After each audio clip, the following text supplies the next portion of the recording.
Bonjour à toutes et à tous. Depuis que j'anime Fortitude, le sujet de la mort a été évoqué à de nombreuses reprises, et sous des aspects très variés. En effet, la résilience et la mort se font souvent face. Certains de mes invités ont réchappé à la mort voulue par la nature, que ce soit sur l'Everest, dans l'océan Atlantique, ou celle imposée par la maladie. D'autres ont réchappé à la mort voulue par l'homme, au Bataclan en Irak ou au Mali. Enfin, certains ont choisi de travailler aux côtés de la mort, alors que d'autres l'ont subi de manière injuste. Mais si tous ces invités ont en commun d'avoir côtoyé la mort, aucun d'entre eux ne l'a jamais vécu dans son propre corps. Et pour cause. En principe, on ne revient pas d'entre les morts. Nicolas Duhep, lui, est revenu. Le 9 mai 2021, il fait du vélo lorsque son cœur s'arrête brutalement. Et il ne redémarrera pas avant 53 minutes. Pendant ces 53 minutes interminables, les sauveteurs ne lâcheront rien et lui feront un massage cardiaque sans jamais renoncer. C'est ce qui lui sauvera la vie. Mais ce ne sera plus tout à fait la même vie. En effet, lorsque notre cœur s'arrête 53 minutes, les choses ne peuvent pas revenir comme avant. Ainsi que Nicolas l'exprime si bien, il a dû faire le deuil de lui-même. Ne ratez pas son témoignage hors norme, qui nous rappelle notre fragilité et met en lumière les choses qui comptent vraiment dans nos vies. Nicolas Duhep, bonjour. Bonjour. Merci beaucoup d'avoir accepté mon invitation à participer à Fortitude. Tu as 48 ans aujourd'hui. Tu es père de 4 enfants. Tu es toujours un entrepreneur à très grand succès. Tu as accompli beaucoup de choses. Tu as même introduit ta société en bourse, qui s'appelle la société Alchimie. Tu vas nous raconter tout ça. Tu es un cycliste passionné, un parcours assez remarquable, en tout cas d'un point de vue professionnel, de ce que ce que j'ai pu en découvrir dans les nombreux articles de presse et sur ton blog, etc. Et alors, c'est volontairement que je parle de ta première vie, parce que effectivement, il y a eu un événement majeur qui est pas courant, je dois dire. Et même pour moi qui reçois des personnalités avec des parcours extrêmement variés et dont un grand nombre d'entre elles ont côtoyé la mort de différentes manières. Il y en a qui l'ont subi la mort de leurs proches. Il y en a même qui l'ont donné de par leur métier. Il y en a qui ont réchappé à la mort. Et toi, ce qui vraiment te caractérise et te rend absolument unique, c'est que toi, tu es mort. Mais tu es revenu, tu as vécu la mort. Une phrase que je pensais pas un jour pouvoir dire. Je pensais pas qu'on pouvait vivre la mort. Et être là pour en parler, mais c'est ton cas. Tu vas nous raconter tout ça, mais d'abord pour que ceux qui nous écoutent appréhendent bien l'enchaînement des événements de ta vie, je voudrais justement que tu nous racontes un petit peu en quelques mots quel a été ton parcours. Je sais que tu as fait tes études à Dauphine, à HEC Lausanne, et ensuite tu t'es lancé dans la vie des affaires. Est-ce que tu peux nous raconter en quelques mots ton parcours et comment tu es arrivé à ce succès professionnel qui notamment s'est matérialisé, s'est concrétisé, si je puis dire, par l'introduction en bourse de ta société? Bah oui, avec plaisir. Bah écoute, moi je suis originaire de Tours. J'ai grandi jusqu'à mon bac et puis ensuite je suis venu à Dauphine, à Paris, où j'ai fait toutes mes études à l'époque. Là, c'était des maîtrises, on n'était pas encore avec les mots en anglais. Et puis ensuite, je suis parti à HEC Lausanne, en Suisse, faire la suite de ce qu'étaient les bac+5, avec la chance de pouvoir faire des échanges avec les États-Unis, Babson College. Et puis en fait, en 97, à ce moment-là, aux États-Unis, j'ai découvert que tout le monde parlait d'Internet et de start-up, des mots qui m'étaient très étrangers et qui étaient assez étrangers à beaucoup de monde d'ailleurs à cette époque-là en France.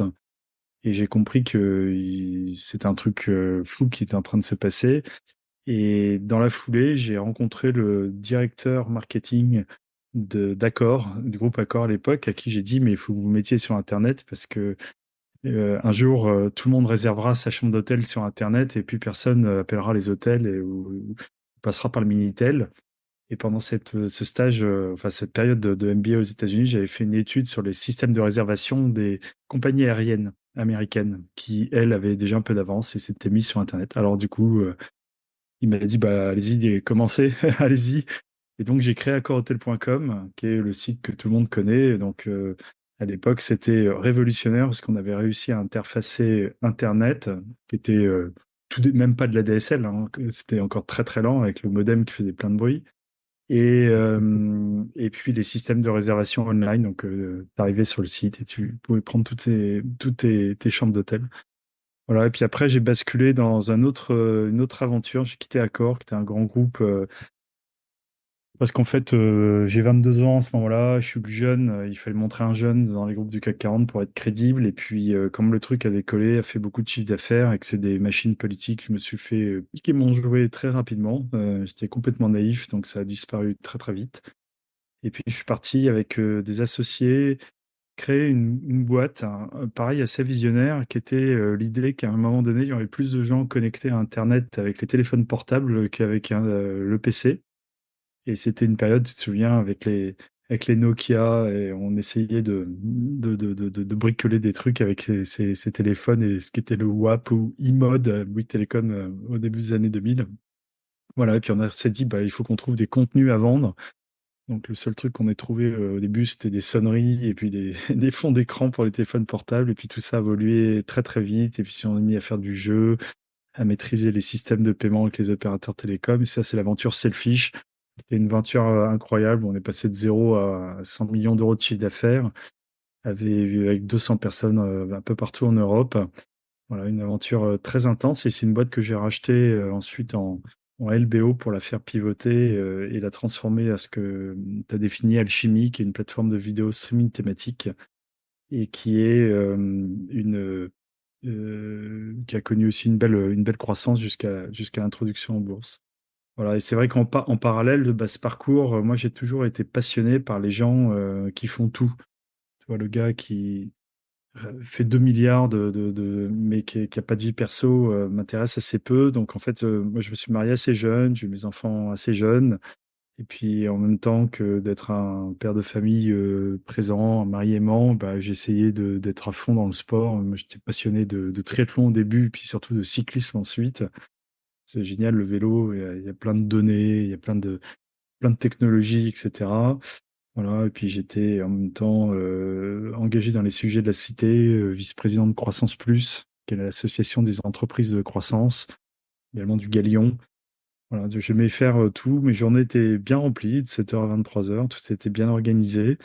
Et puis, bah, ma vie, c'est un peu une caricature, si tu veux. Ça coche un peu toutes les cases de ce que on appelle le succès aujourd'hui.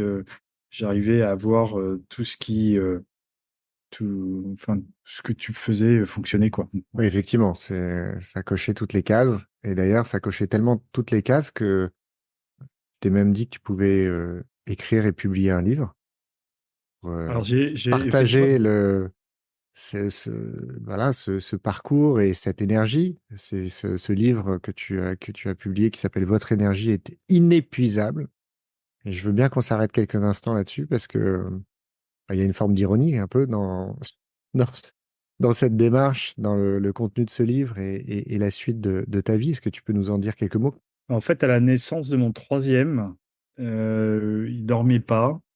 On avait les deux autres qui avaient 4 ans et 2 ans. Et là, j'étais épuisé. On venait de lever de l'argent pour cette fiche. Et, euh, et en fait, je commençais à être tellement fatigué que les altercations avec ma femme étaient de plus en plus nombreuses, de plus en plus difficiles. Et puis, j'avais 32 ans. Et là, tu te dis, en fait, tout ça pour ça, quoi. Et en fait, je m'étais dit progressivement comment gérer mon énergie, comment avoir de l'énergie pour pouvoir faire ce que j'ai envie de faire, hein, tous ces projets que j'ai dans la tête. Et moi, j'aime bien définir l'entrepreneur comme une station-service à énergie, parce qu'en fait, c'est vraiment la première mission de l'entrepreneur, c'est de filer de l'énergie à tout le monde, au premier client qu'il faut convaincre, au fournisseur qu'il faut convaincre, parce que personne n'a envie de bosser avec toi au début quand tu génères pas un euro. J'ai donné de l'énergie à des actionnaires, à des salariés qu'il faut convaincre pour te rejoindre alors que tu gagnes pas encore un euro. Bon, bref, tu donnes ton énergie en permanence à tout le monde et personne t'en donne. Donc, comment tu te recharges? Et en fait, ce livre, c'est un témoignage. D'ailleurs, avec tout ce qu'on va raconter ensuite, dont je change pas une ligne, hein, parce que c'est un peu une méthode. et elle marche très bien. D'ailleurs, elle marche très bien. Ce livre, il marche très bien très fort chez les entrepreneurs de 20 ou 30 ans qui sont tous exposés à ce défi d'équilibre pro et perso. Enfin, pour ceux qui se posent la question. Et voilà, et en fait, là-bas, la méthode a plutôt, on va dire, bien marché, puisqu'elle m'a accompagné pendant quelques années. Après, il faudrait compléter ce livre par un tome 2, dont le deuxième livre est peut-être finalement la suite. Mais, euh, mais cette notion d'énergie, elle est absolument centrale parce que, tu sais, quand tu fais des écoles, on t'interroge sur faire des business plans, ta vision, ta stratégie. D'ailleurs, quand tu lèves des fonds, tout le monde te questionne sur les risques, les opportunités, ainsi de suite. Et en réalité, il n'y a personne qui te pose la question, mais est-ce que vous aurez l'énergie de faire tout ça? Et pourtant, c'est juste central, parce que si tu n'as pas l'énergie, bah, ton projet, il peut être aussi bien imaginé, financé, mais si tu n'as pas la bonne énergie, toi, avec ton équipe, en fait, ton projet, il va nulle part. Et donc, l'énergie, elle est partout, on n'en parle pas, mais en fait, elle est totalement centrale dans n'importe quel projet. Alors, on en parle avec un côté entrepreneurial parce que je viens de là, mais la réalité, c'est que c'est le cas de tout le monde, quoi. Mais alors, du coup, tu parles de cette méthode. Est-ce que on peut la résumer en quelques mots? Alors, en fait, l'idée, ouais, assez simple. J'ai imaginé qu'on était tous un peu des batteries. Une batterie, un peu comme ton téléphone portable que tu recharges la nuit et puis qui est à 100% le matin. Et cette énergie, tu vas la dépenser. Et tu vas la dépenser dans un environnement, déjà quand il fait beau, pas beau, froid, les nouvelles que tu écoutes le matin, tout ça, ça te conditionne un peu dans ton niveau d'énergie. Mais surtout, tu vas la dépenser à travers toutes les interactions que tu as. Et quand tu es positif et que tu croises quelqu'un qui est positif, ben c'est là où tu génères des projets et que tu vas imaginer des trucs dingues. Tu vois, c'est comme ça que moi je me suis retrouvé à repartir avec un copain hyper positif aussi. On est parti au Cap Nord en vélo, on a fait un raid incroyable. Alors ça c'est facile, mais en fait quand tu croises quelqu'un de négatif, te revient la décision de savoir si tu veux donner de l'énergie ou pas. Et donc, il y a des salariés à qui tu dois donner de l'énergie, ta famille à qui tu dois donner de l'énergie. Mais ces gens négatifs, que j'appelle aussi parfois des vampires de l'énergie, tu as décidé de ne pas leur en donner, mais ils vont t'en prendre. Et tu vois, toutes ces scènes, on a tous vécu ces moments où on rentre en salle de réunion et puis il y a un gars qui est à côté, il n'a même pas besoin d'ouvrir la bouche, mais rien que d'être avec lui, d'être à côté de lui, tu te sens totalement vidé et tu as pompé toute ton énergie. Donc, comment tu te protèges de ces gens-là à qui t'as pas envie de donner, mais qui en fait te coûtent, hein. Alors, tu vois, avec ton agenda, crayon rouge, crayon vert, les gens qui m'en donnent, les gens qui m'en coûtent, et tu fais en sorte de fuir les gens qui t'en coûtent. Et puis surtout, le gros défi, c'est quand tu deviens toi-même négatif, bah, tu as besoin de te recharger. Et comment tu te recharges par toi-même? Parce que tu n'as pas le droit de te recharger sur ton conjoint, sur tes enfants, tu n'as pas le droit de te recharger sur tes salariés. Tu le sais, quand tu es un dirigeant, un manager, tu t'énerves, tu tapes un coup de gueule en réunion. En fait, tu crées une onde de choc négative dans toute l'organisation parce qu'en fait, les gens sortent vidés de cette réunion et puis eux-mêmes vont aller se recharger sur leurs propres équipes ou sur leur propre famille. Et donc, en fait, cette chaîne, cette réaction en chaîne négative, elle est très dévastatrice.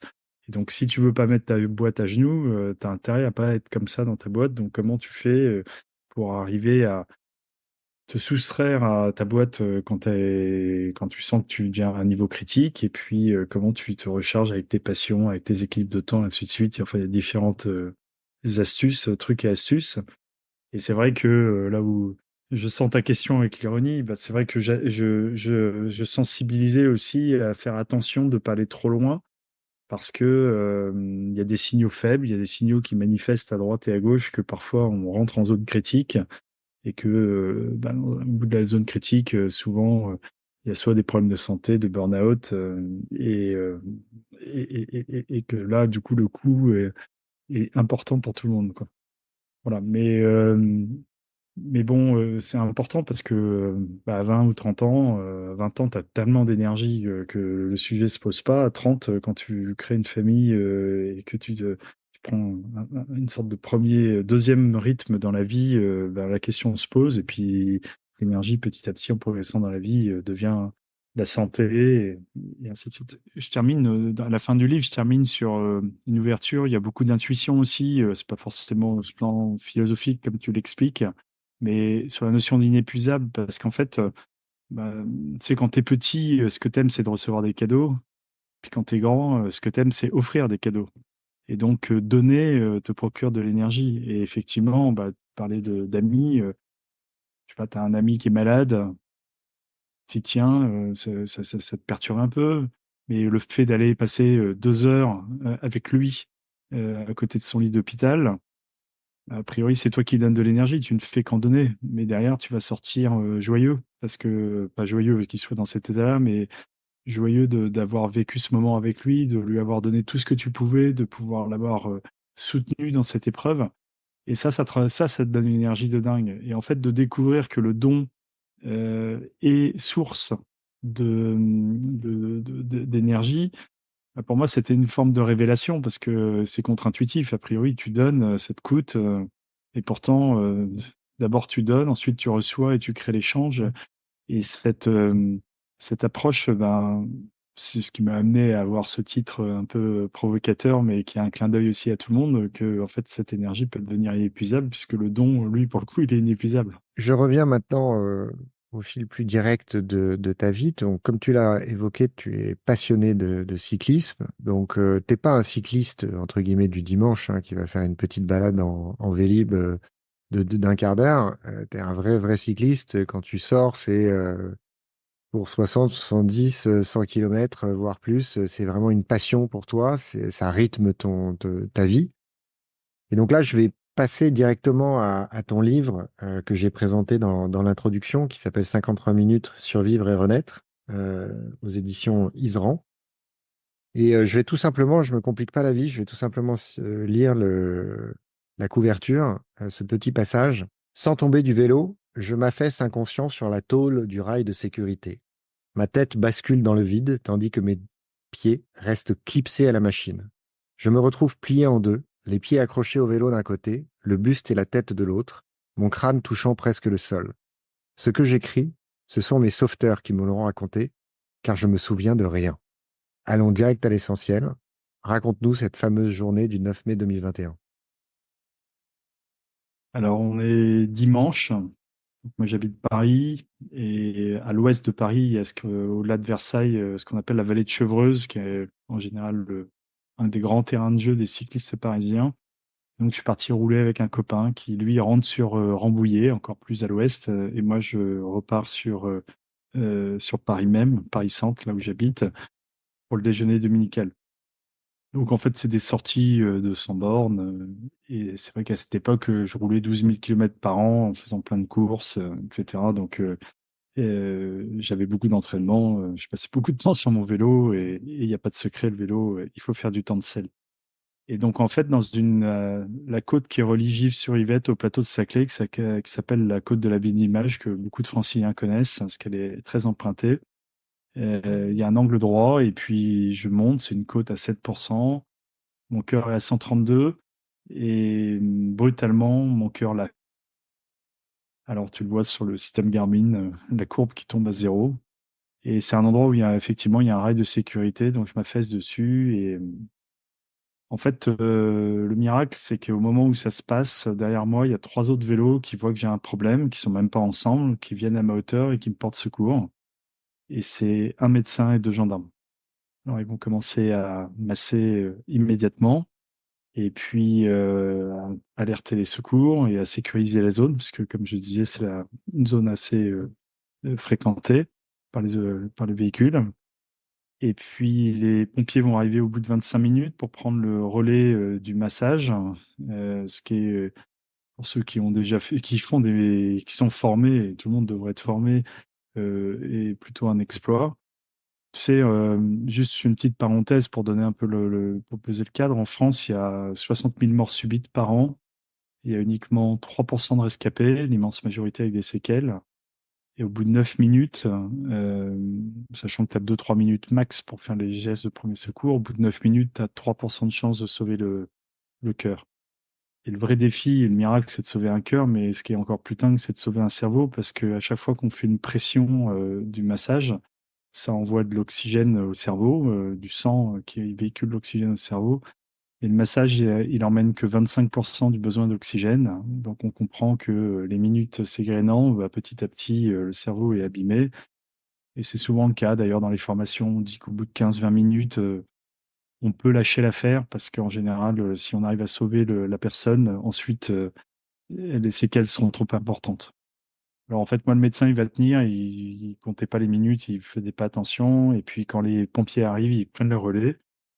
Et il faut savoir que dans la loi française, quand les pompiers commencent à masser, ils n'ont plus le droit d'arrêter. Seul un médecin est capable de leur dire on constate la mort. Donc ils vont rester à masser. Et le SAMU va arriver au bout de trois quarts d'heure, constater que bah, je suis presque un cadavre, hein. Mais le médecin urgentiste que j'ai retrouvé me dit j'avais l'intuition qu'il se passait quelque chose dans le cerveau, donc on a joué le tout pour le tout. Il va faire des injections d'adrénaline à dose de cheval. Et 11h53, retour sinusoïdale.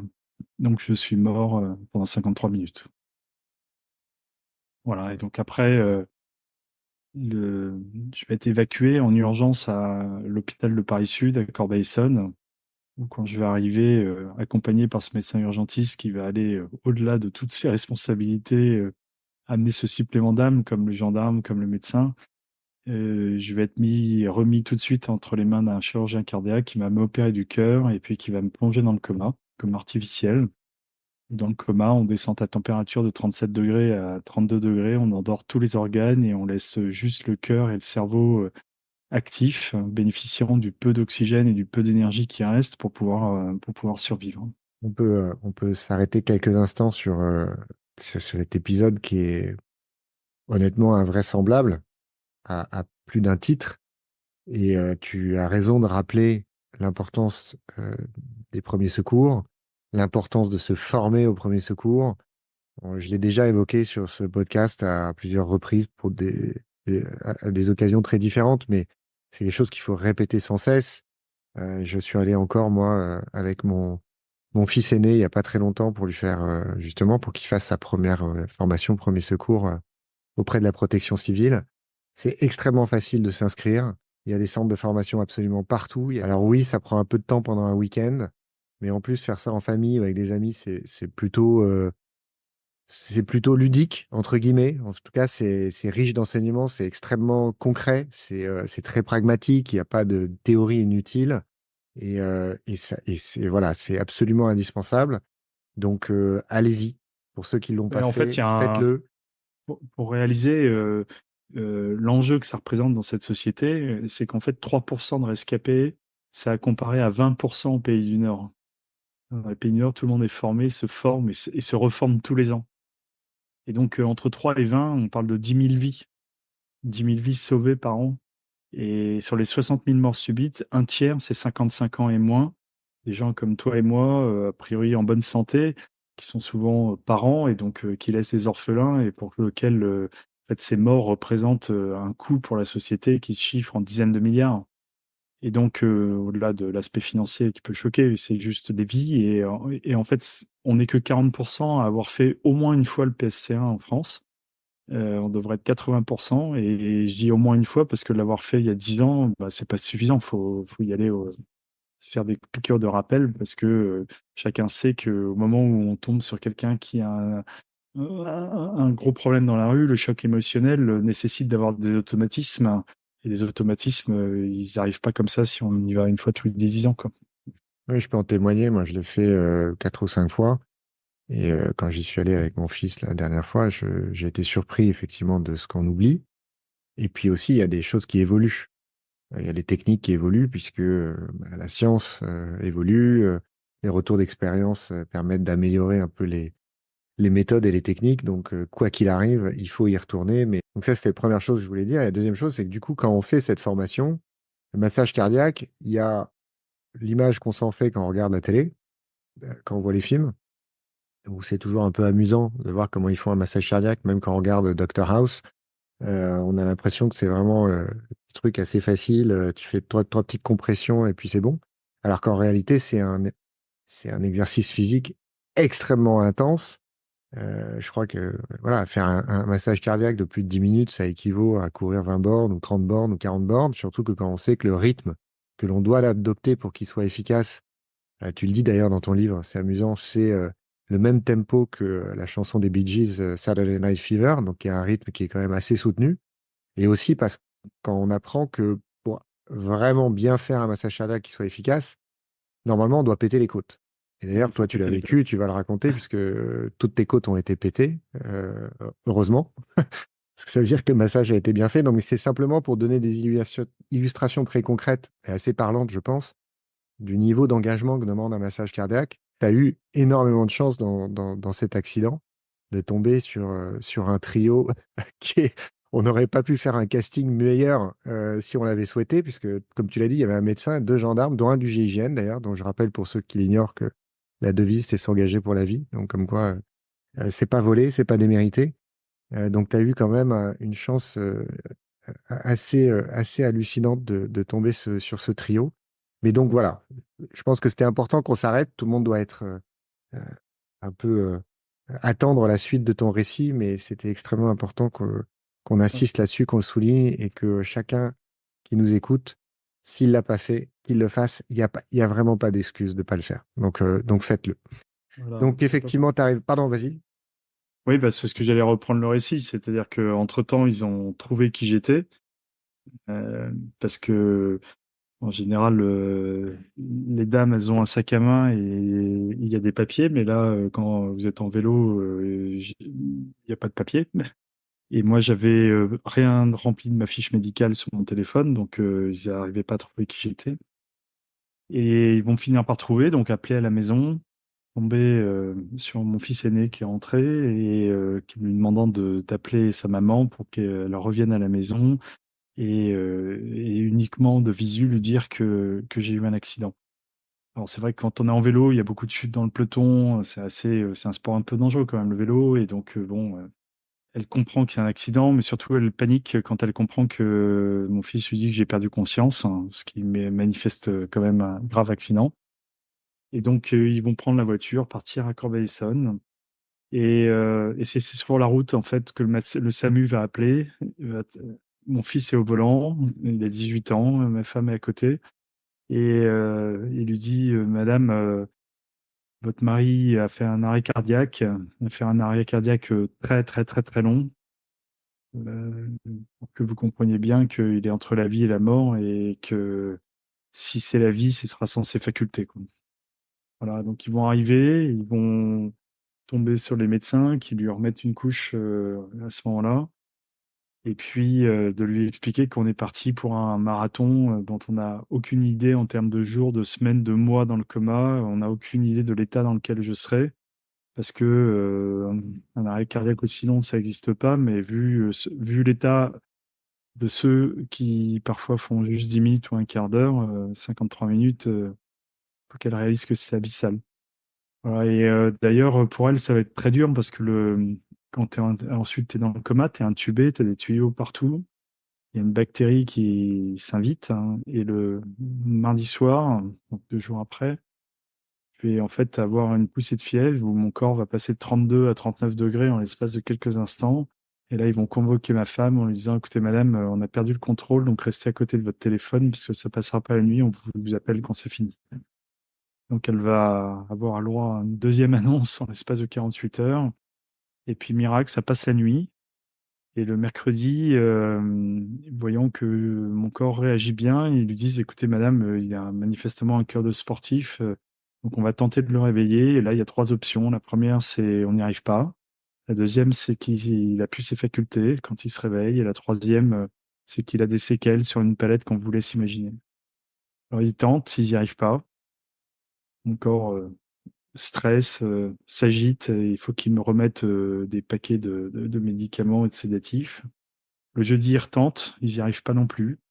Et le vendredi matin, à 4h30 du matin, je vais sortir tout seul du coma et je vais tout arracher parce que c'est extrêmement douloureux. Enfin, j'ai pas de souvenir, mais qu'à voir la taille des tuyaux qu'on a dans la gorge. Et je vais sortir de mon lit en déclenchant probablement toutes les alarmes qui vont bien. Et c'est là où j'ai le premier flash d'une infirmière qui rentre, qui me dit, Monsieur, monsieur, faut pas faire ça. Et qui m'attrape, qui me met dans le lit, qui me sangle. Et ensuite, d'un deuxième flash, je vais leur dire, mais je veux parler à ma femme, je veux parler à ma femme. Et de leur répéter un nombre de fois incalculable. Et je me vois partir en arrière. C'est un flash que j'ai maintenant. Et je veux juste parler à ma femme. Et en fait, je comprends pas que je parle plus. Et je pousse juste des bruits. Alors, Et je on est vais. d'accord que, pardon, je te coupe, mais on est d'accord que c'est la première fois que tu te réveilles, ce moment où tu es à l'hôpital sur ton lit et que tu Oui, arraches oui. tout. Oui, Tu oui. n'as eu aucun réveil dans l'intervalle, donc, Non. et à ce moment-là, tu sais même pas ce qui t'est arrivé.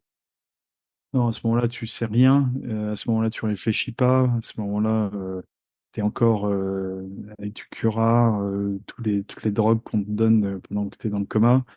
Tu comprends pas quand tu vois c'est la symbolique du titre de livre Renaître. C'est probablement la même sensation qu'un nourrisson qui sort du ventre de sa mère, arrive et il se débarque dans un monde, il comprend pas où il débarque. Donc c'est pas ton cerveau qui travaille, c'est pas ton rationnel, c'est l'instinct animal. Et, et bon, cet instinct animal, bah, comme le nourrisson, il réclame sa mère, quoi. Et donc moi, c'est ma femme. Et, euh, et donc là, je vais quand même réussir à me faire comprendre. Ils vont appeler à la maison. Euh, donc je laisse imaginer à chacun la scène d'un téléphone qui sonne à 5 heures du matin. Oui, c'est pour les bonnes nouvelles. Et les médecins de lui dire, écoutez, madame, on a une bonne nouvelle, c'est qu'il est sorti du coma. On a une mauvaise nouvelle, c'est que ça s'est pas passé exactement comme prévu, mais venez, on pense qu'il vous réclame. Donc ils vont venir très vite. Et puis ensemble avec le cardiologue, parce que une de ses amies d'enfance s'est mariée à un cardiologue. Moi, j'avais pas de cardiologue. Ils prennent la décision de me rapatrier sur Paris. C'est à Neuilly, parce que pour ma femme, c'était 1h30 le matin pour aller me voir, 1h30 le soir, plus les 4 enfants, plus son boulot, les aidants, les accompagnants. Il y a strictement rien qui est prévu pour eux. Donc c'était une charge logistique de dingue. Et puis surtout, elle commençait à se projeter et à se poser la question comment on fait si ça dure des mois, quoi. Ça va pas être physiquement tenable. Donc il profite du fait que je sois sorti et donc transférable pour me ramener à Ambroise-Paré. Et là, je vais débarquer en soins intensifs. Et je suis un poisson rouge, je parle plus, je marche plus. Donc l'état un peu sans faculté, hein, végétatif. Et je vais passer quelques jours là, en fait très peu de jours en réalité, parce que le lundi matin, donc on est juste 8 jours plus tard, avec le seul canal de communication qui m'est donné, c'est-à-dire un WhatsApp où j'échange par WhatsApp avec ma femme, à 6h30 le matin, je lui dis viens me chercher, j'ai peur, je veux pas rester ici. Et, euh, et elle de me dire, bah, pour une fois dans ta vie, sois patient, t'as expliqué que tout ça allait prendre beaucoup de temps et il faut que tu sois patient, accepte.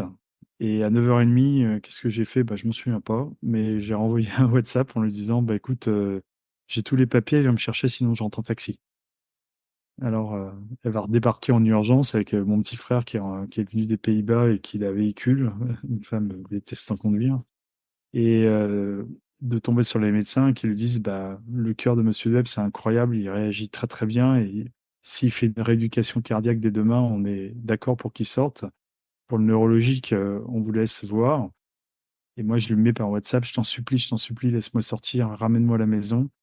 Et donc là, elle va avoir la foi, elle va me ramener à la maison, parce que l'histoire est belle, mais à ce moment-là, tu sais pas si tu es parti pour des années, des mois, des années, ou le reste de ta vie d'ailleurs. Et je vais débarquer le lundi à 12h30 chez moi, dans un appartement que je reconnais même pas, je sais pas où sont les toilettes. Et puis j'arrive, je marche très difficilement, je baragouine. Ouais, je vais m'effondrer et dormir. Mais la chance, c'est que je vais pouvoir commencer la rééducation dès le lendemain dans un centre à Saint-Lazare, à côté de la gare. Et je vais apprendre à parler, à marcher, à faire du vélo. Et avec le même état d'esprit qui est celui qui m'a emmené dans le mur, eh ben, je vais faire ma rééducation tous les jours, hyper consciencieux, hyper appliqué. Alors, regarder les watts qui montaient de jour en jour. Et 5 semaines plus tard, je fais un test d'effort et le cardio me dit bah, c'est nickel. Pour nous, vous avez le bon de sortie, vous pouvez reprendre une vie normale, entre guillemets, mais on peut considérer que la rééducation est terminée. Et donc, Alors attends, Nicolas, parce que du coup, tu pédales trop vite là. s'échasse le naturel et revient au galop. Je pédale trop vite parce que combien de temps, pour que ceux qui nous écoutent et qui n'ont pas lu encore ton livre euh, apprécient réellement l'enchaînement des événements, combien de temps s'est-il passé entre le jour de ton accident et justement ce que tu racontes là et ta rééducation, le retour à la maison, etc. Bah, le coma, c'est 1 semaine et la rééducation, c'est 5 semaines. Donc, 6 semaines après l'arrêt cardiaque, euh, j'ai entre guillemets le feu vert pour reprendre une vie normale. D'accord. Ce qui est en soi extrêmement rapide, j'imagine.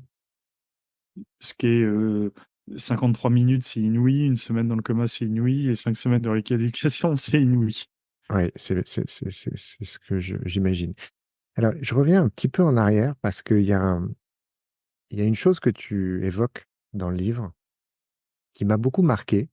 Si tu parles justement de ton épouse et de ce à quoi elle doit faire face au moment où tu es hospitalisé, au moment où tu es dans le coma, au moment où, même après, quand tu es encore en- en convalescence, et qui est un point que je trouve finalement assez peu évoqué quand on parle d'histoires similaires. Pas quelque chose qui ressort, en tout cas en ce qui me concerne, je l'ai jamais entendu aussi clairement, c'est tu évoques les contraintes matérielles très réelles auxquelles devait faire face ton épouse du fait de ton état. Et quand je dis les contraintes matérielles, c'est bah, typiquement par rapport à son propre travail. Le fait de venir à ton chevet tous les jours, bah, c'est pas évident quand on bosse et quand on doit bosser. Et notamment, tu soulignes qu'en France, le droit du travail ne comporte pas d'aménagement pour le conjoint d'une personne accidentée. Et donc, il n'y a pas forcément de mécanisme, de procédure qui permettent d'aménager son temps, hormis les vacances, les congés, et qui, bien évidemment, sont limités. Et on peut aussi, tu l'évoques, imaginer ce qu'elle doit gérer en termes de comment expliquer à ton entourage professionnel, à tes collaborateurs, etc., ce qui se passe, comment ça va être géré. Enfin bref, très souvent, on a le sentiment, quand on regarde ça de l'extérieur, que quand on est face à une situation aussi dramatique, bah, finalement, tout s'arrête et la priorité est donnée, bien évidemment, à la santé de la personne, de la victime, et le reste passe en second plan. Mais ça, c'est un peu une vue de l'esprit. Ce que tu expliques, c'est que c'est un peu dans les films, encore une fois. C'est-à-dire que dans la vraie vie, ça peut pas fonctionner comme ça peut pas se passer comme ça, et il y a des choses à gérer. Et tu expliques que ta femme, elle a finalement tenu face, d'une part, au poids considérable de l'événement, du danger, de la peur, de la crainte de te perdre. En plus, tu viens de le rappeler, c'est-à-dire qu'elle a eu un nombre de coups de fil qui lui annonçaient la fin. Je crois qu'il y en a une demi-douzaine en tout, faut quand même les encaisser.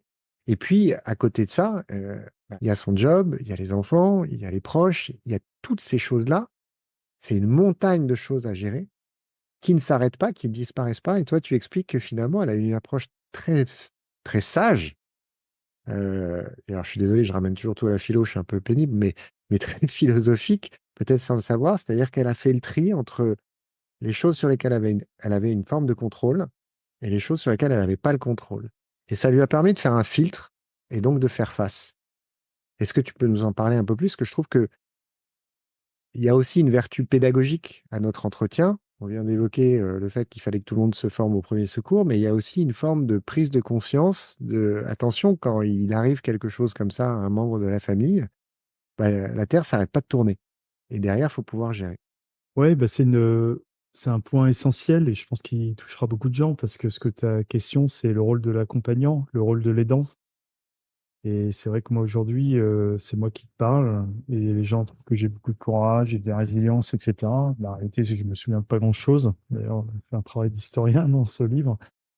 Mais ma femme, elle a du courage. Et c'est vrai. Et la plupart du temps, c'est les aidants parce que eux, ils vivent l'émotion, ils vivent la détresse, ils vivent la solitude parfois. Alors, elle a eu d'abord le réflexe d'appeler tout de suite mes avocats. que je suis une société cotée, et donc ben, tu te retrouves du jour au lendemain, alors que elle est plutôt, c'est un profil de DRH, euh, mais bon, les choses, enfin, c'est pas une entrepreneur et c'est pas une dirigeante, elle cherche pas du tout à briller dans ce registre-là, et elle est même loin de tout ça. Et donc, elle appelle mes avocats en disant, Jérémy et Véronique, gérez ses intérêts, et je vous fais confiance, hein, et gérez tout.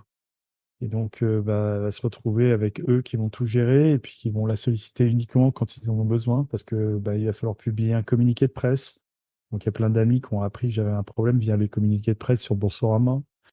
Et puis après, donc, il y a des réunions exceptionnelles du conseil d'administration qui me relèvent de mes mandats. Et puis donc, du coup, c'est à elle de signer les papiers parce qu'elle est de facto, se retrouve dans un rôle d'actionnaire, et elle n'était pas prête à tout ça. Mais eux gèrent le juridique. Et puis de l'autre côté, elle appelle ma sœur et elle lui dit, tu gères la com.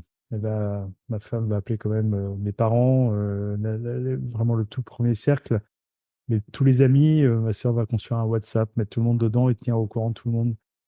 Ma femme, elle voulait se protéger de cette question, tu sais, mais tu vas faire comment? Comment ça va se passer? Toutes ces questions hyper angoissantes dont elle n'avait pas du tout la réponse, hein. Et elle voulait se concentrer sur un truc, c'est que bah là, il est vivant, Nicolas est vivant, le corps, il est devant moi. Et puis elle a fait l'expérience du coma et elle est convaincue que dans le coma, l'être est encore là, l'âme est encore là, donc il faut être en contact. Donc elle s'installait à côté de moi et elle me parlait de 13h à 23h, le temps d'ouverture des services de réanimation, pour me concentrer là-dessus et pour être délesté de toute cette charge émotionnelle pour lequel, comme tu le dis, bah, tu n'as pas le contrôle, t'en sais rien. Et donc, elle gardait cette énergie pour moi, puis après, elle gardait l'énergie pour les enfants, pour pouvoir être présente, répondre aux questions quand ils avaient des questions, euh, les accompagner, enfin, j'allais dire les rassurer. Ils sont pas bêtes, mes enfants, et ils sentaient très bien que c'était grave. Mais bon, on essayait d'être factuel. Oui, et en tous les cas, elle n'est jamais partie en sucette, hein. Elle a toujours été un rock, hein.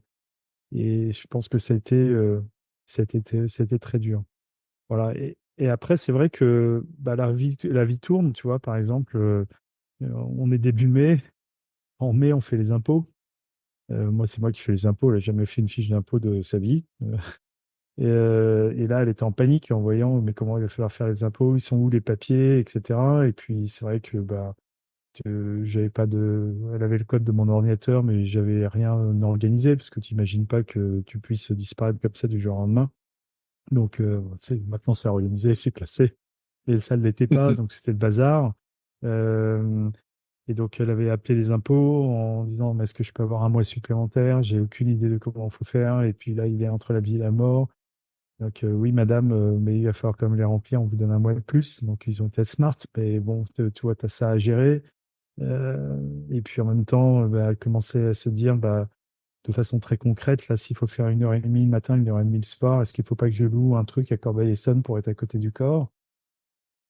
Et puis tu discutes avec ton bureau, enfin son bureau, elle avait un boss hyper compréhensif, hyper smart, qui était pas hyper, enfin qui a l'a laissé s'organiser au milieu de ses télétravails et ainsi de suite. Elle avait bien compris que c'est pas parce qu'il n'avait pas lui exiger de travailler, d'être présente en train de travailler, alors que ton esprit est complètement autre part. Alors en France, très vite, on te met en arrêt de travail.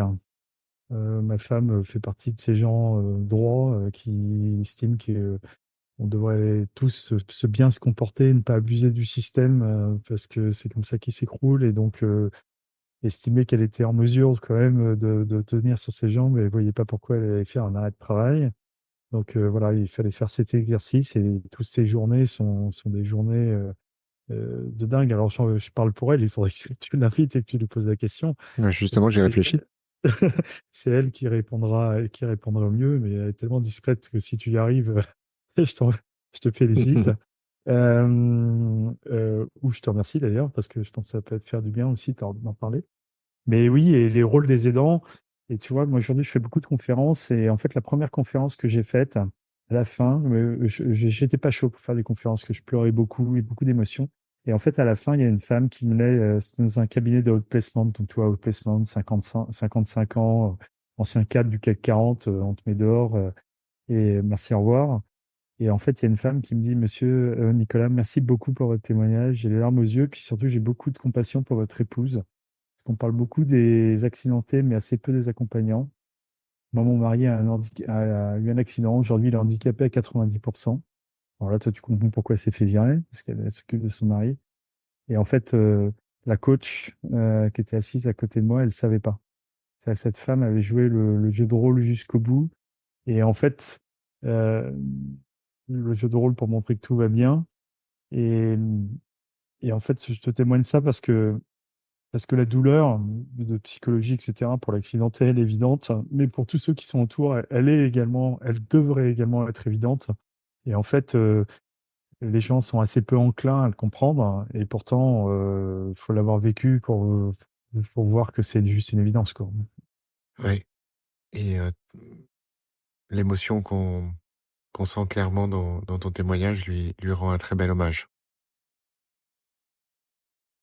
Alors du coup, je vais te relaisser pédaler.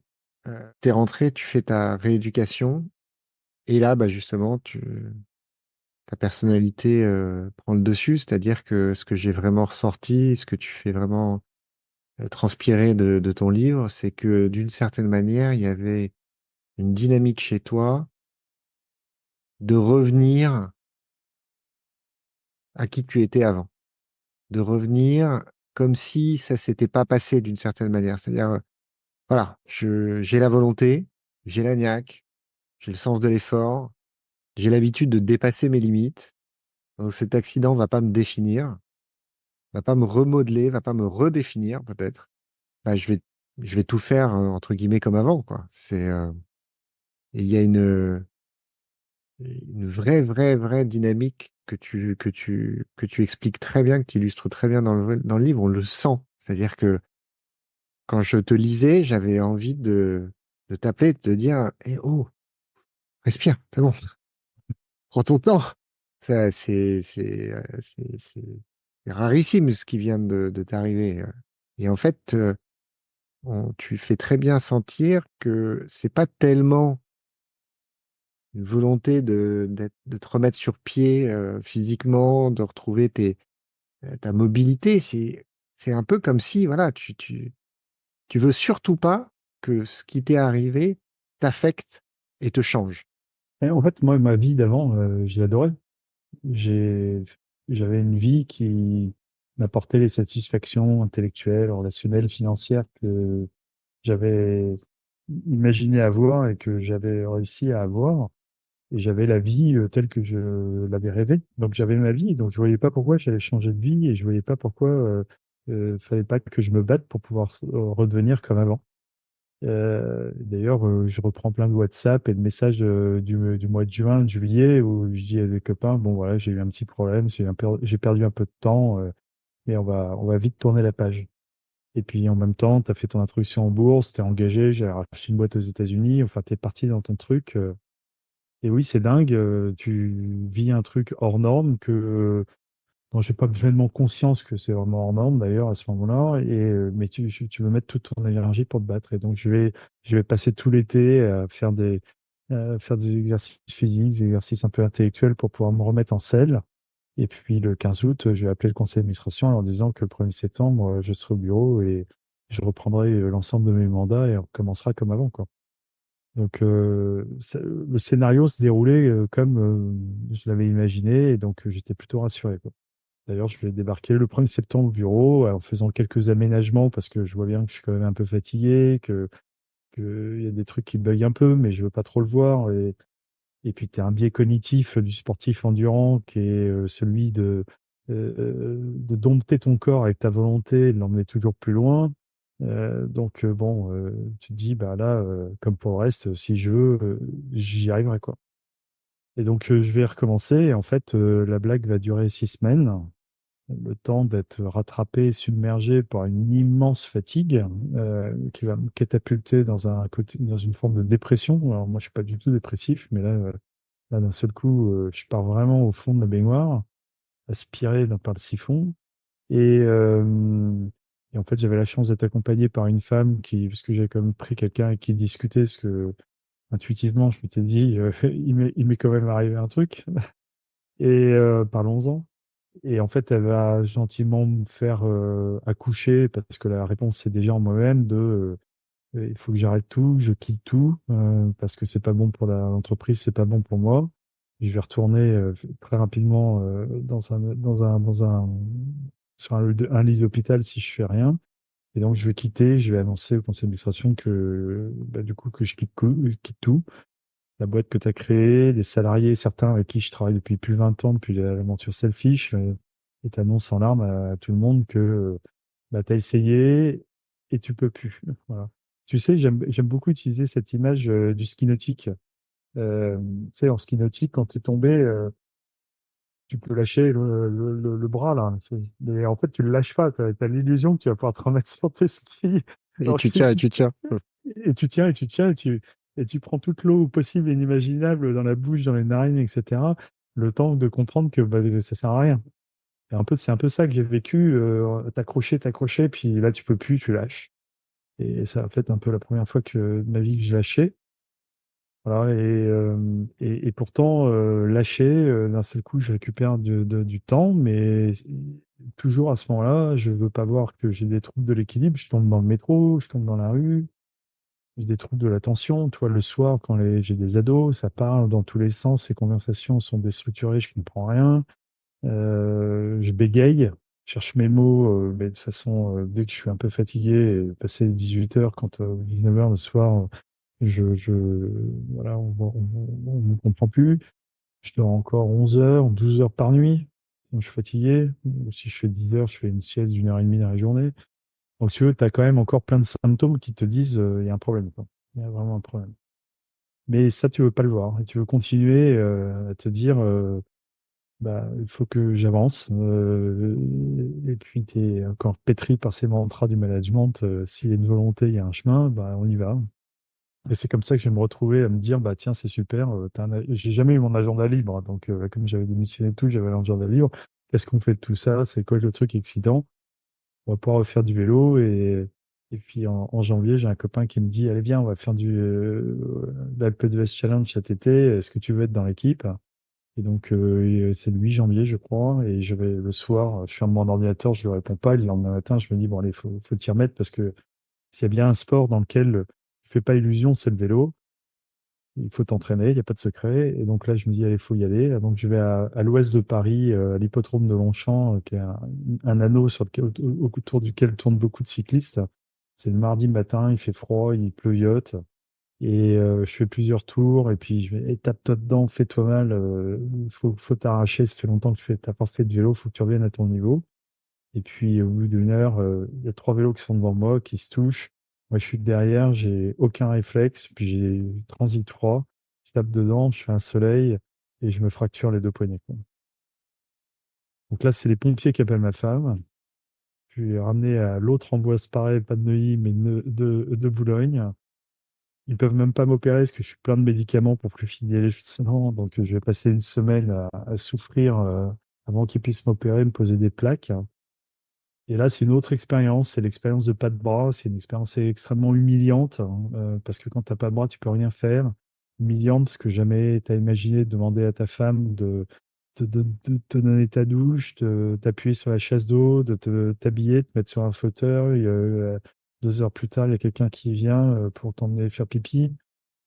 Enfin, c'est horrible, et donc tu deviens méchant, tu deviens agressif. Je pense que c'est un moment où j'ai mis mon couple sous pression aussi. Et puis la vie avance, ton élan vital, comme il t'a tenu dans le 53 minutes, et puis de reprendre le dessus, et donc tu vas faire du kiné, tu apprends pied et poignet.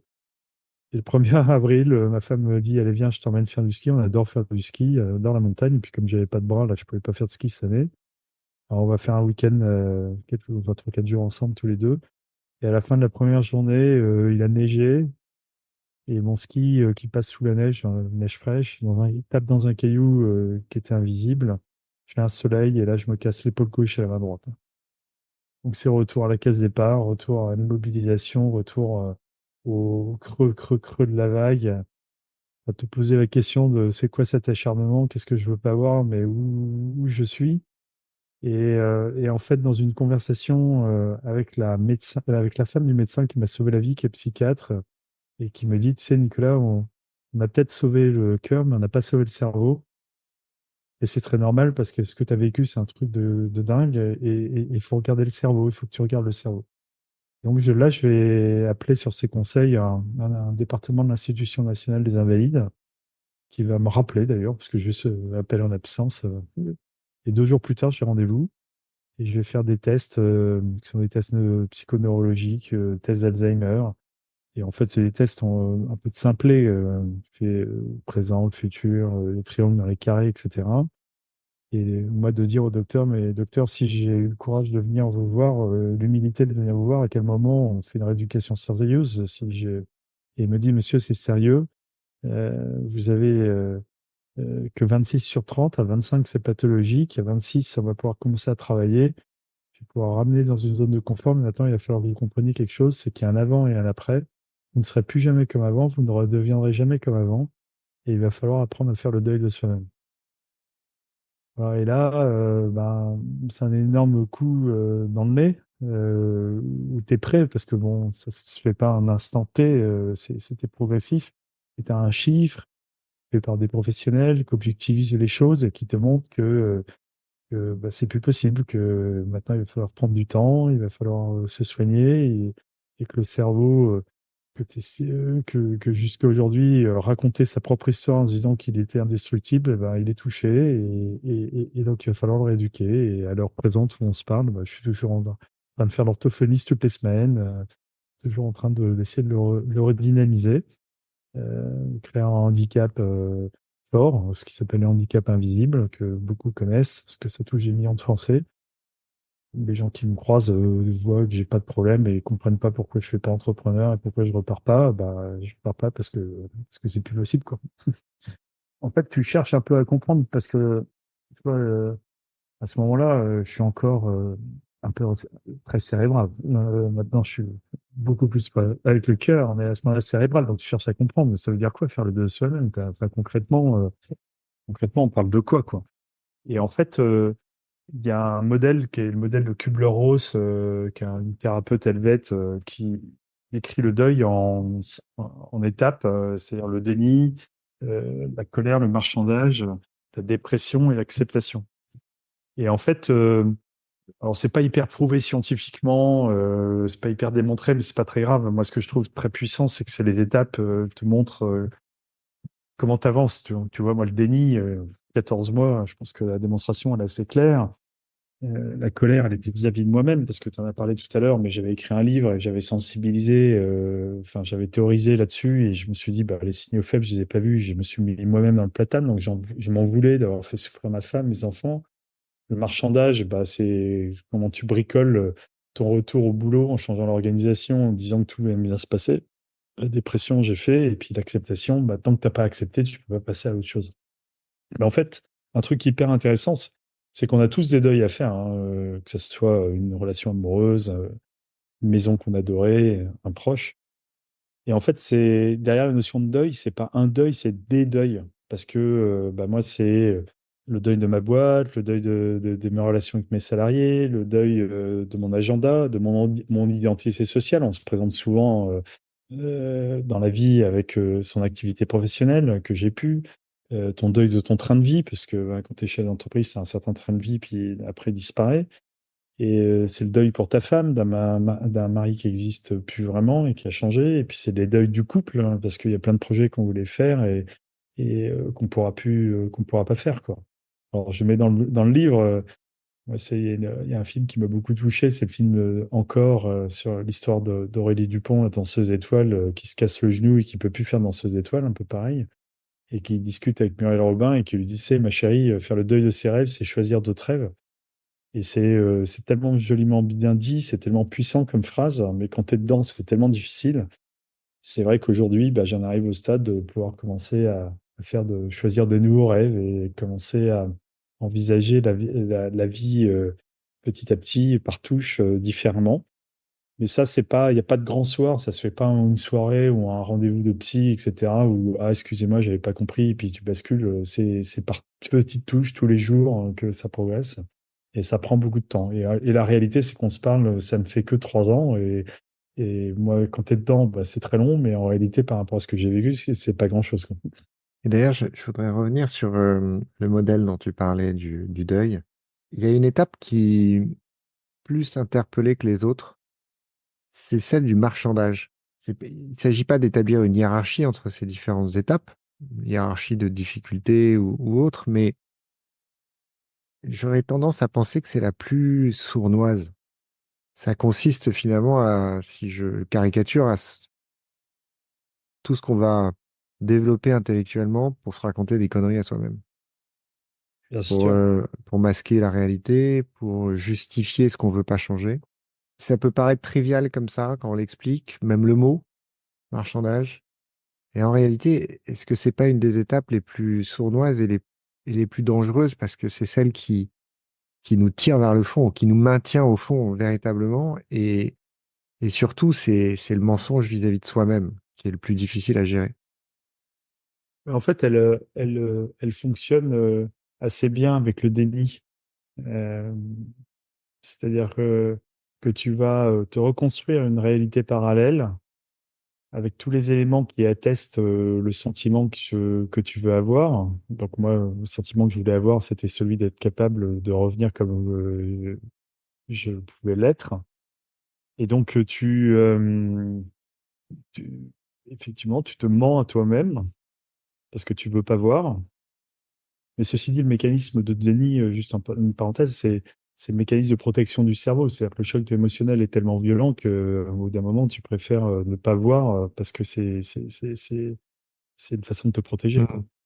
Alors là, tu marchandes avec toi-même, puis les marchandages avec soi-même, c'est facile parce que tu es toujours d'accord et donc tu te racontes une réalité parallèle. Elle match plus ou bien entre ton déni et puis la vérité, enfin le monde réel qui est devant toi.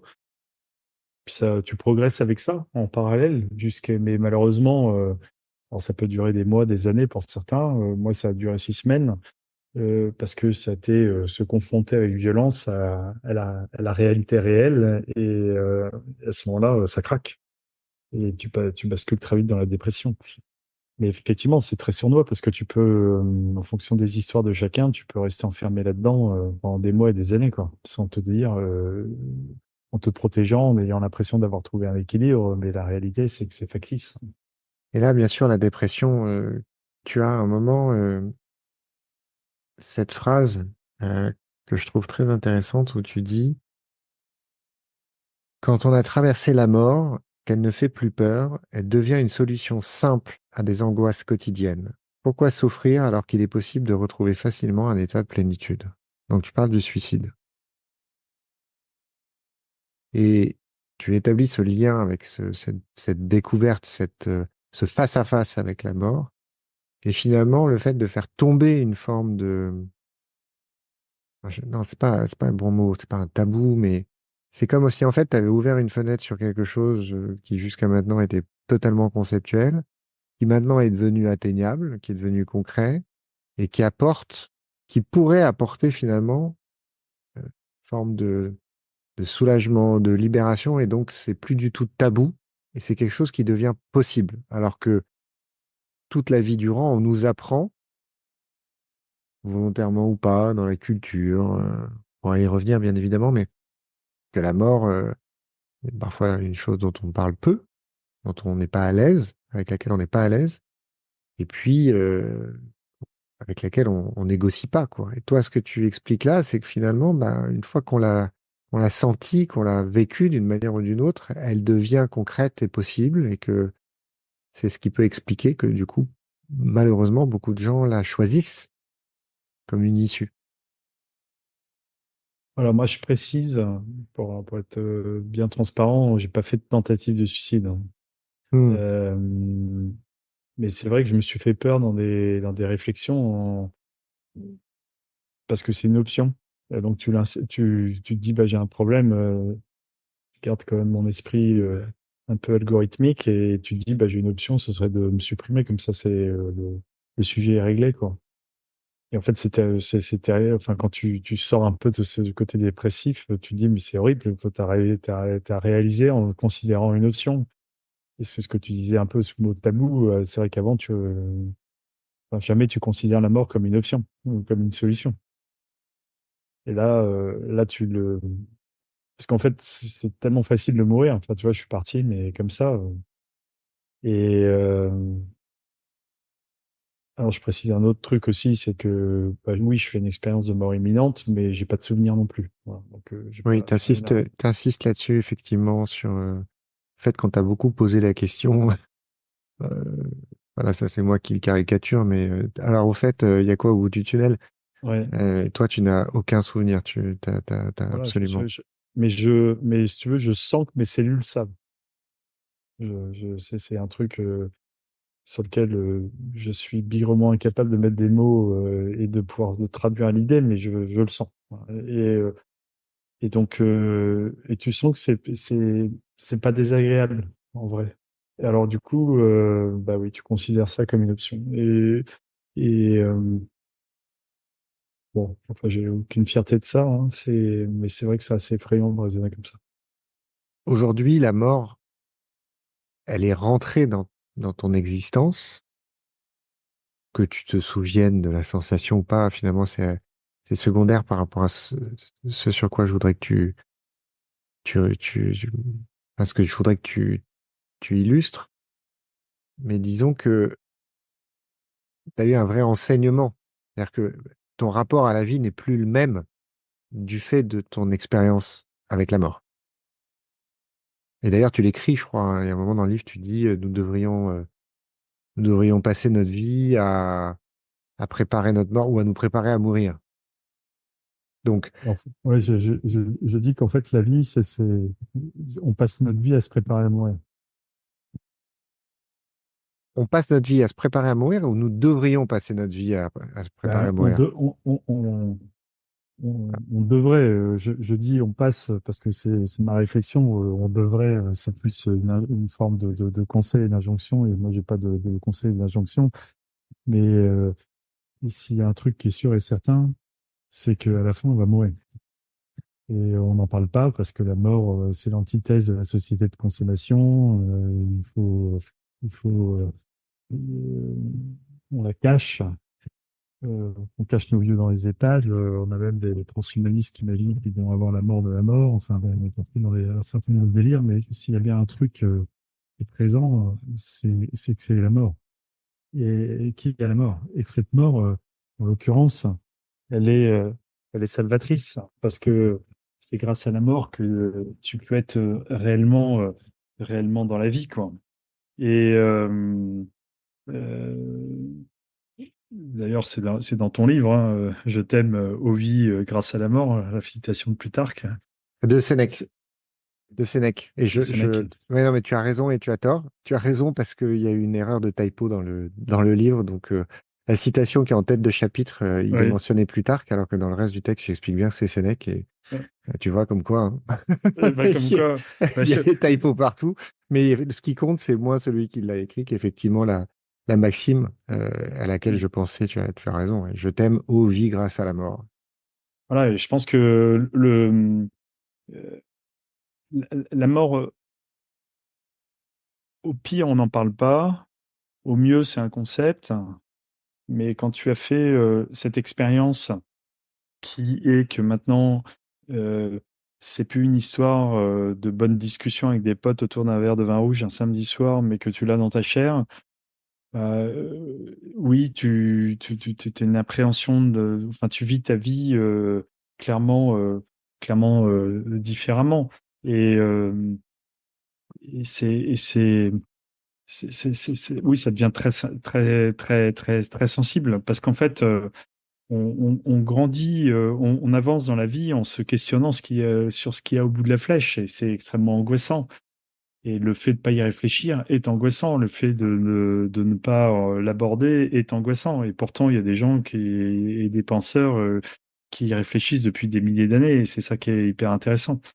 Euh, la mort fait partie de la vie, quoi. Est-ce que tu penses que on devrait revoir justement la manière dont c'est pas un enseignement, mais dont on communique, on échange? Alors les gens qui sont religieux, et je sais que tu en fais partie, euh, c'est déjà le cas, parce qu'ils parlent de l'après, ils parlent de l'au-delà, ils parlent du salut, ils parlent. Mais malheureusement aujourd'hui, enfin malheureusement, je dis ce mot-là, c'est un jugement de valeur, mais n'étant moi-même pas croyant, mais la religion prend de moins en moins de place aujourd'hui, les gens sont de moins en moins croyants, mais est-ce que tu penses qu'il y a quelque chose à faire de ce côté-là, et est-ce que finalement c'est pas ce que tu fais toi en témoignant et en partageant ton expérience? Écoute, moi, mon vécu, c'est que ce que je ressens, c'est que sur mon lit de mort, c'est le triomphe de l'amour. Je sens, euh, je sens l'amour qui est là, et, euh, et je prends conscience que tout ce qui entrave l'amour, c'est des sujets de souffrance. Tu vois, les regrets, les remords, les rancœurs, etc. Et, euh, et d'avoir fait cette expérience-là, te dire que à un horizon de 20 ans, de 30 ans, de 40 ans, il t'est donné à vivre ce sentiment, cet ultime sentiment pour l'ultime moment de ta vie. Bah moi, aujourd'hui, je me dis comment je me prépare. Parce qu'en fait, je ne sais pas si c'est dans 10 ans, dans 5 ans, dans 3 jours, dans 40 ans. Et comment je suis prêt et comment être prêt tous les jours.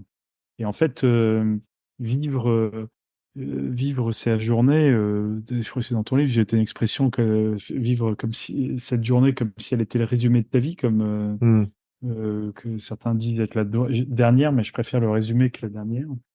Bah, c'est un peu cette phase, cette approche-là aujourd'hui. Moi, j'ai envie de vivre avec des gens gentils, j'ai envie de vivre des relations d'amour. On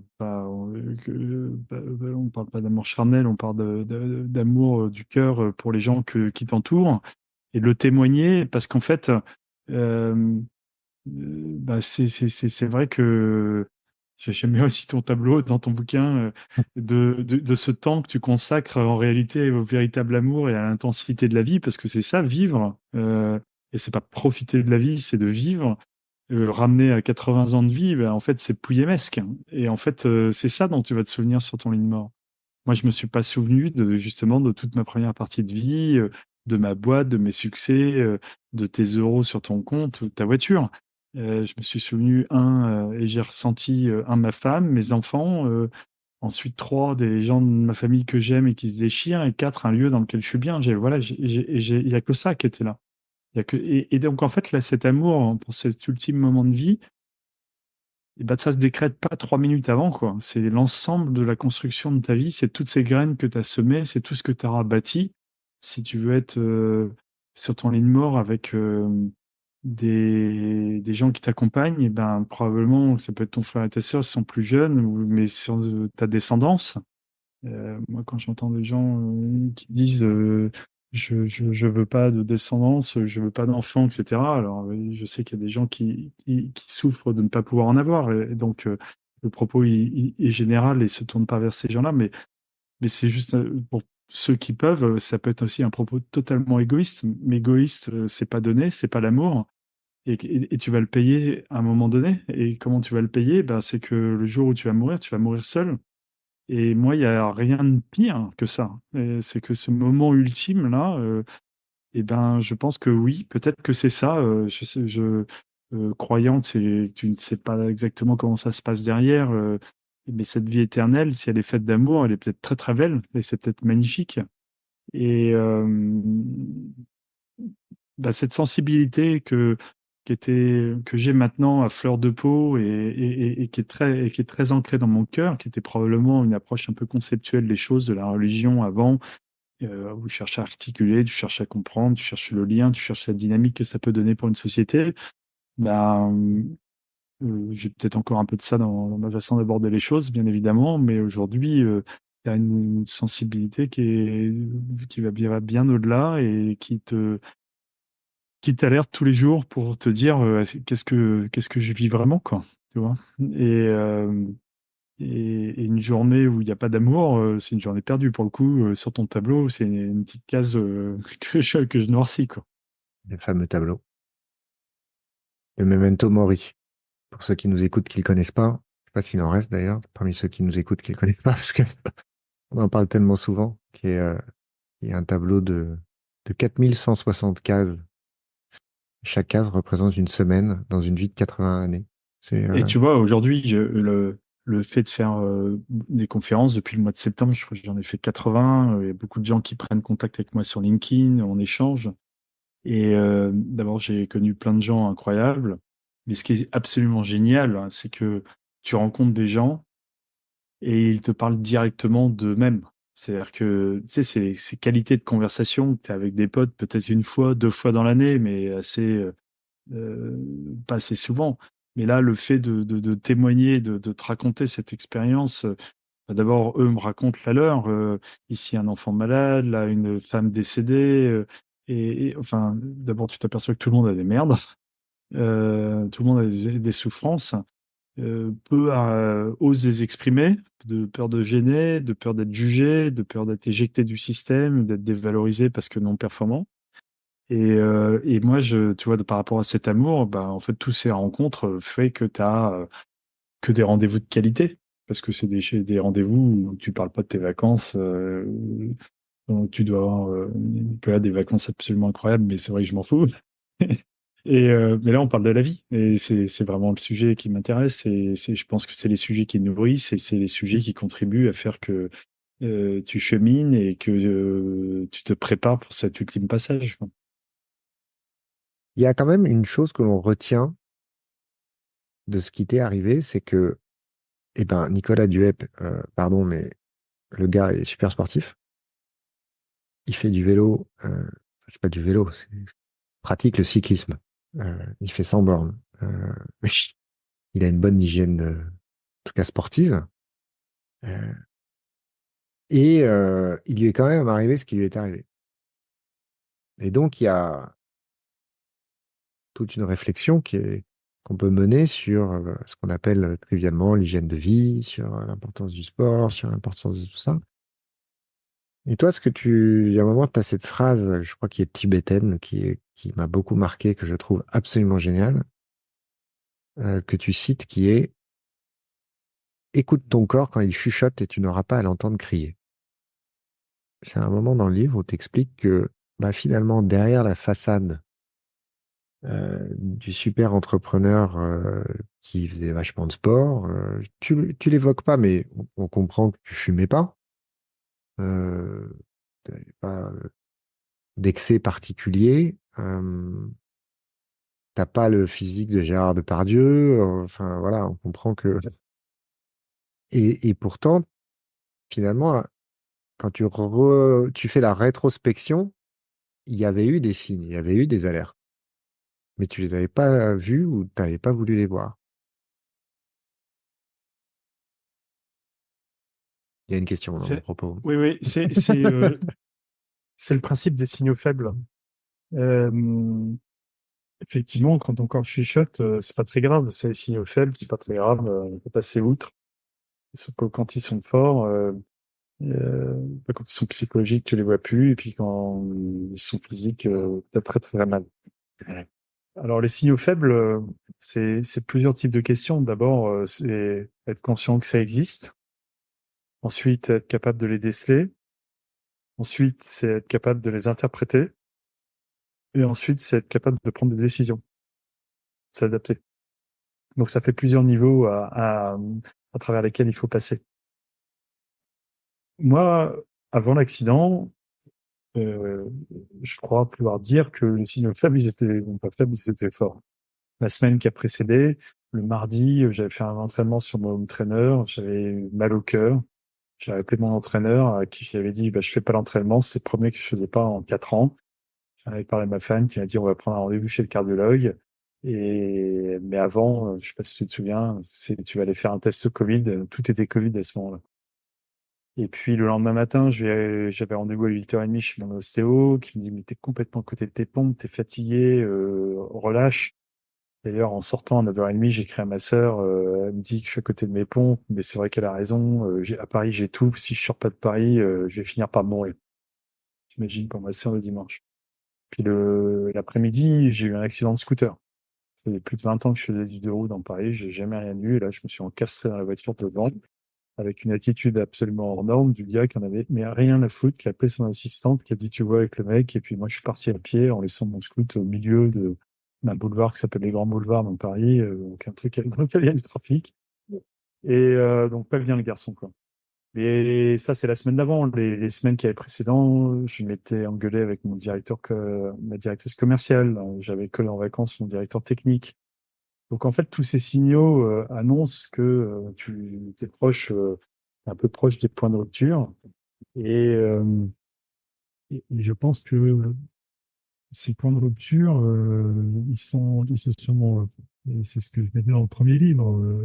Je suis passé les caps, enfin, les étapes. C'est d'abord, c'est beaucoup de fatigue psychique. C'est-à-dire que tu fais beaucoup de visio, et puis je fais, je sais plus combien, plus de 80 visio à convaincre des gars de mettre de l'argent dans la société.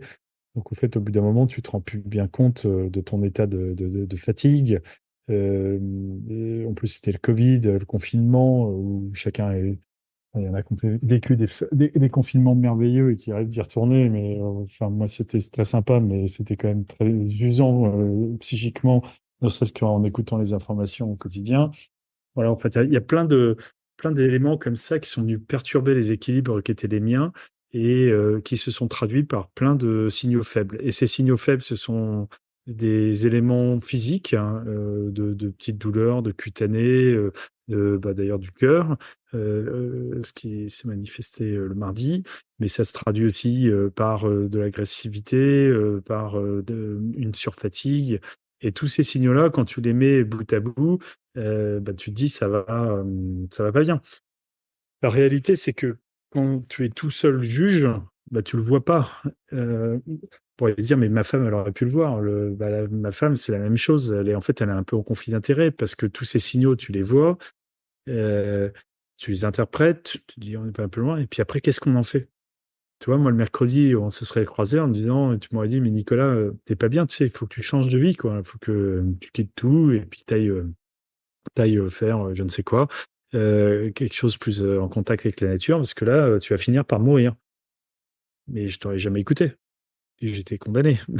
Jamais je t'aurais dit, ah oui, oui, t'as raison, je vais vendre toutes mes parts, je vais prendre mes enfants qui sont scolarisés dans des établissements à Paris, et puis on va aller vivre à la campagne. Et c'est pas possible. Enfin, et puis ma femme qui a un boulot qu'elle aime bien, avec ses équilibres, ses copines, etc. Et donc, t'es embarqué, quoi. Donc, ces signaux faibles, il faut aller jusqu'à prendre une action concrète dans le changement. Alors, j'ai croisé des gens qui l'ont fait, hein, qui ont été capables de prendre des décisions plus moins ou moins radicales.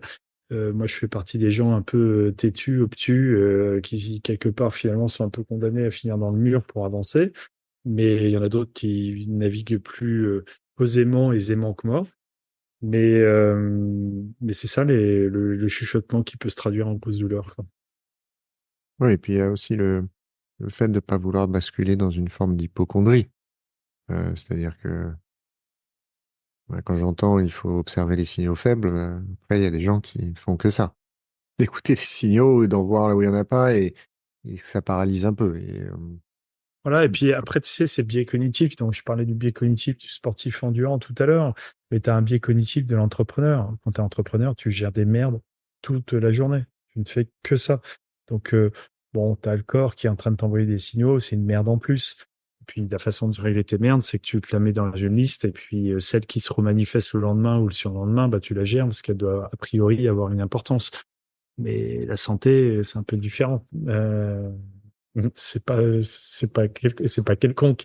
Et je pense que euh, quand tu es entrepreneur, ce biais-là fait que tu n'as plus de recul sur un certain nombre de priorités ou le caractère urgent de certains des tâches que tu dois traiter. Et ta santé est une tâche prioritaire. Alors il y a, à la fin de ton livre, je crois que c'est un des derniers chapitres, tu parles de l'économie du cœur. Je trouvais ça très intéressant. Ton propos, si je peux me permettre de le résumer, encore une fois, tu le complètes, tu le corriges, c'est de dire aujourd'hui, la main-d'œuvre est en grande partie remplacée par la robotisation. Aujourd'hui, l'intelligence artificielle est peu à peu en train de remplacer le cerveau. Ce qui reste, c'est le cœur. Et tu fais un plaidoyer que je trouve original, qu'on entend peu, mais que je trouve très pertinent, sur finalement la place que doit prendre aujourd'hui le cœur. Tu vas nous expliquer un peu plus en détail ce que tu entends par là, dans les entreprises. Alors, si je rembobine un tout petit peu, en fait, je repars d'une symbolique qui est celle de mon coma.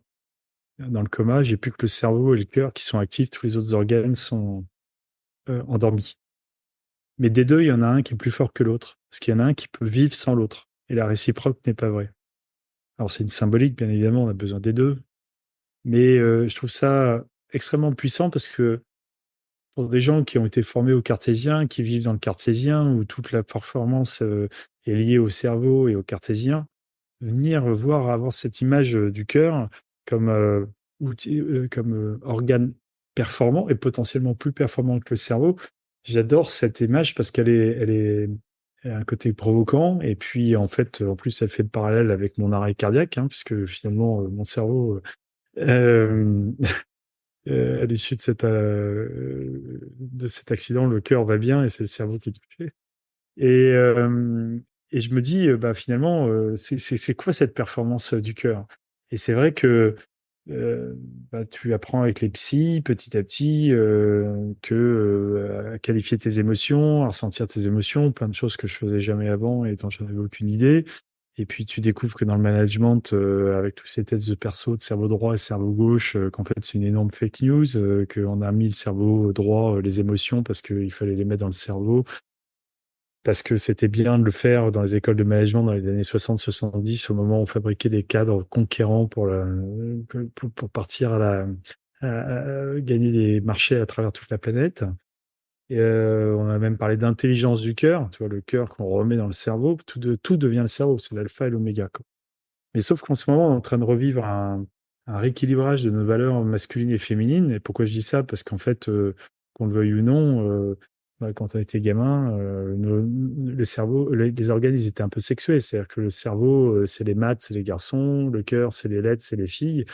Mais le rééquilibrage des valeurs, en ce moment qu'on est en train de vivre, ben, on s'aperçoit que les filles ont un cerveau et que les garçons ont un cœur. Et ça, c'est une opportunité inouïe parce que quand je dis dans le management qu'aujourd'hui, pour pouvoir être performant, il faut construire des équipes solides, en fait, construire des équipes solides, c'est construire des équipes sur le cœur. Parce que le cœur, il triche pas, le cœur, il est direct, le cœur, il est transparent. Et cette sincérité, c'est ce que recherchent par exemple les jeunes aujourd'hui. Les jeunes, on leur dit, ah, mais je veux du sens. Ils ne cherchent pas du sens, ils cherchent du cœur. Et donc, ils n'ont pas envie de faire comme les parents, dont je suis un des parents aujourd'hui, qui a 50 ans, comme un sur deux finit en burn-out après s'être payé bon an, mal an un petit appartement à Paris. Bah, c'est pas un programme de vie qui est extrêmement excitant pour des gens qui ont 18, 19, 20 ans aujourd'hui. Donc, ils cherchent du cœur. Et ce cœur-là, bah, ça va être performant parce que ça va être la façon de les recruter, les fidéliser. Et seules les organisations qui recrutent les meilleurs sont capables de tenir. Ça, on le sait depuis la nuit des temps. Et donc, comment les attire? Voilà, et donc tu vois, il y a de multiples exemples dans l'armée, la Légion étrangère ou dans le sport, ces équipes qui sont bâties sur le cœur et qui vont très très loin, versus combien d'organisations business bâtissent des trucs sur le cerveau où les gens sont dedans, s'ennuient ou crament, burn-out divers et variés parce qu'il n'y a plus du tout d'humanité. Mais ça, c'est à la limite la performance présente. Et c'est vrai que j'aime bien cette image donc, qui était une intuition par rapport à l'intelligence artificielle, parce que oui, l'intelligence artificielle va mettre une partie des cerveaux, pas tout le cerveau, mais une partie des cerveaux au chômage, en l'occurrence le cerveau qui fait de l'Excel et le cerveau qui fait du PowerPoint, enfin, les trucs les plus intéressants qui soient, et va nous libérer de ça, et va nous donner du temps pour passer à autre chose. Et donc ça inquiète un peu aujourd'hui, mais je peux te dire qu'aujourd'hui, il n'y a pas une femme qui veut revenir avant à l'époque pré-électricité où elle allait chercher de l'eau, quoi. Donc bah, ça leur a enlevé toutes ces corvées pour pouvoir faire d'autres choses. Donc là, on va s'enlever ces corvées. Et ces corvées, avec quoi ou en quoi faut-il les transformer? Un peu comme le Petit Prince, hein. On voit bien qu'avec le cœur, dans ce qu'il faut voir et qu'on ne voit pas aujourd'hui, c'est le cœur qui va nous l'orienter, qui va nous qui va nous le dessiner petit à petit. Ça va prendre du temps, pareil, ça va pas se dessiner en une après-midi. Et ensuite, pour bâtir des organisations, il va falloir non plus recruter des cerveaux, comme on a été formés, toi et moi, et pendant des années, mais il va falloir recruter des cœurs. Et donc là, c'est quoi recruter des cœurs? C'est quoi les écoles du cœur? Comment on forme au cœur? Et ainsi de suite. Ça, on n'en sait rien aujourd'hui. Mais je pense, et mon intuition très très forte, c'est que c'est les futures sources de création de valeur, elles sont là. Et création de valeur, non pas juste financière, comme on aime le dire, mais de création de valeur pour l'homme, pour l'humanité, elle est là. Et donc, en fait, c'est une énorme opportunité. Pourquoi? Parce que c'est sûrement enfin la possibilité de bâtir une société sur le cœur, une vraie, et donc de bâtir une société plus humaine et plus juste. Alors tout ce sera bien évidemment pas parfait, hein. La société d'aujourd'hui, elle n'est pas parfaite. Elle a plein d'inégalités, elle a plein de choses difficiles. Mais toujours est-il qu'il est quand même mieux de vivre à Paris en 2021 que à Lutèce ou à Paris au XVe siècle, quoi. Euh, donc on va continuer à progresser. Je pense que c'est le cœur qui va nous faire progresser. Je trouve que c'est une remarquable façon de conclure notre entretien. Est-ce que tu as des actualités que tu souhaiterais partager? Bah écoute, moi aujourd'hui, j'ai des séquelles. J'ai des séquelles comme de fatigabilité, sur l'attention, gestion du stress, etc. Donc, je peux plus être un chef d'entreprise comme j'ai été et j'accepte. Bon, je pense qu'entrepreneur, c'est pas vraiment un métier, c'est sans doute un état d'esprit. Donc, j'essaye de faire d'autres choses. Je suis beaucoup interrogé sur pourquoi j'avais eu la chance d'avoir un miracle et d'être maintenu en vie, parce que même si tu n'es pas croyant, et la mise en équation de ce qui m'est arrivé est juste impossible, complètement loufoque. Donc forcément, tu t'interroges sur d'autres dimensions. Et peut-être que la mission d'éveiller des consciences et d'ouvrir des cœurs est peut-être celle qui m'était réservée et que je dois remplir. Donc maintenant, ce que je fais, c'est que je fais beaucoup de conférences. Alors je vais là où on m'invite, hein, si ceux qui veulent m'inviter m'invitent. Je viens partager cette expérience. Alors, c'est dans des lycées, je fais beaucoup des terminales, je fais dans les associations, je fais dans les entreprises, dans les comités de direction, ceux qui ont le courage de venir aborder des sujets comme tout ce dont on a discuté dans les comités de direction. C'est toujours des moments assez incroyables d'émotions qui, au passage, créent beaucoup de relations entre les uns et les autres.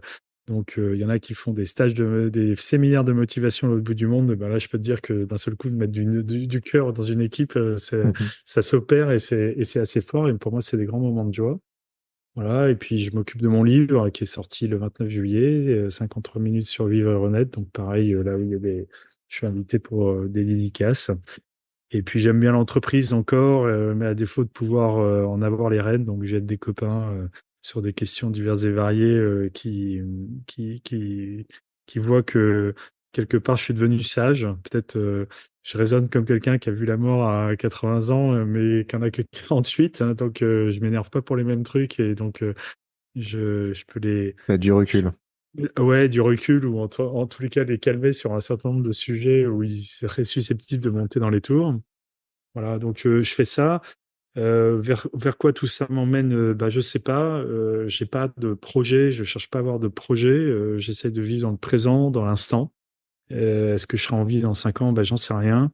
Euh, donc, je vois comment la vie se présente, faire l'expérience d'avoir un peu presque anéanti sa volonté toute triomphante d'ego et de s'apercevoir qu'on contrôle rien dans la vie, fait qu'aujourd'hui, bah, justement, cette volonté, elle reste présente avec cette intuition pour pouvoir capturer des bonnes discussions, des bonnes opportunités. Mais j'accueille la vie. Je sais que la vie m'organise des choses. Si j'ai été maintenu en vie, c'est pas pour ne rien faire, mais elle s'occupe de moi. Mais je mets une attention toute particulière à essayer de trouver les signes, de trouver les rencontres, comme on en a une aujourd'hui, et voir en quoi m'aide à grandir et elle m'aide à progresser sur ce chemin. Voilà, donc à travers toutes ces rencontres, dans les conférences, dans quand il y a les boîtes et dans toutes les dédicaces, j'apprends beaucoup, beaucoup. je donne beaucoup, mais j'apprends beaucoup et je pense que c'est ce qui me permet de témoigner de cette façon et d'avoir une convalescence aussi rapide parce que tout ça, c'était il y a 3 ans tout juste, quoi. Sur ce, Nicolas, merci infiniment pour ton Merci, Nicolas. témoignage, pour ton temps, et je te dis à très bientôt.